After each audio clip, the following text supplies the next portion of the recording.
Welcome back to DC Today. We are now joined by Deon Hampton. He's an investigative reporter at the Cincinnati Enquirer. And he's here to tell us about his latest investigation that has all of Cincinnati talking. Welcome, Deon, to the show. Thank you so much for having me on. I appreciate it. Appreciate you being here. You know, in your latest piece, you write, an embattled mega church pastor, the local police chief, 2 church elders, accusations of conspiracy, all the makings of a Netflix drama. I would actually say more of Oprah's Greenleaf. It sounds like an episode of Greenleaf, but this is real life, so spill the tea. Well, yeah, it does. It reminds you of an episode of Greenleaf. So this is a follow-up to my first investigation in Cincinnati into mega pastor Victor S. Couzens, who presides over Inspirational Baptist Church out here in the outskirts of Cincinnati. Tell us about this termination letter and monthly allowances totaling nearly 20 grand. What's that? Give us an example. Where was that money going?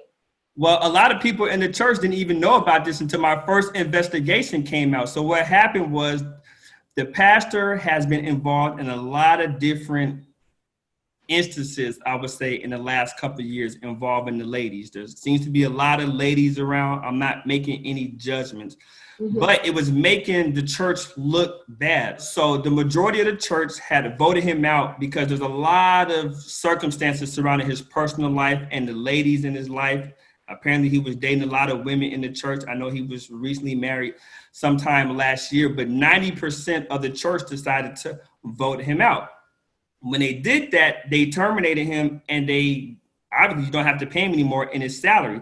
But he was the one who was over all the finances, and him and the treasurer of the church were the two who kind of knew where all the bills were being paid. So unbeknownst to the church, they were still paying him $3,200 a month for child support, and then they were also giving him a $10,000 a month allowance that the church had no idea about that he was getting. You had just started at the paper, went to the church to investigate this, and a brawl nearly broke out.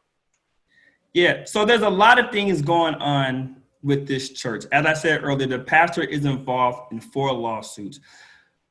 The biggest thing with the church is that the church owes $4.7 million to a bank in Nebraska on a loan that they took out in 2015. They never paid the loan off, so they're in court for that. The church right now is in a foreclosure, and the church right now is up for sale. You had another lawsuit that he's in involving a former girlfriend. She's a runaway model in New York City. Apparently, she pulled her kids out of school. She quit her job. She was packed up. She was 2 days from moving to Cincinnati. She goes on Facebook. She realizes that he's proposed to another woman. So then that was out there. So the new allegations in this lawsuit, everything is revolving around February 9th, which just happened to be my first week here in Cincinnati. And so I went to the church to even figure out if this was an investigation. And it turns out that I got there right after the pastor was escorted out. Mind you, I didn't know anything about the town or the state. So in the aftermath of that was chaos, people yelling, screaming, fights nearly broke out. There was the associate minister got on stage. He said people have been calling his house. He was from the hood. Nobody wanted to see him, mess with him, fight with him. When they wouldn't cut somebody else's microphone, a fight nearly broke out near the sound stage. So these are all the things that's going on with the church. So what happened as a result of that? Well, this is a mega church in foreclosure. 95% of the church has now gone. A couple years ago, this church had 5,000 people.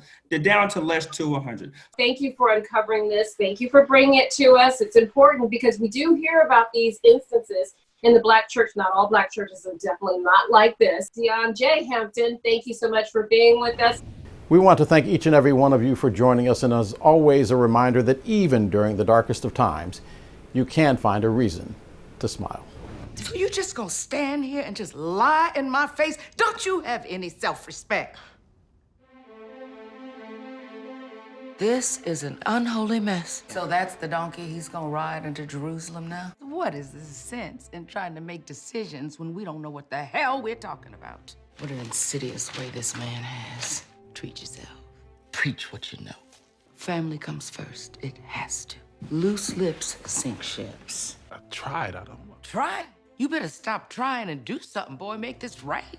Lord proved that on the cross. And who are you to stand here talking about being called by God, looking like you've been rolled hard and put away wet? But there are times when only a woman, a virtuous woman, can save a situation. I think you've done quite enough. Enjoy your cake, Bishop. I'm just so glad it all worked out. It always does.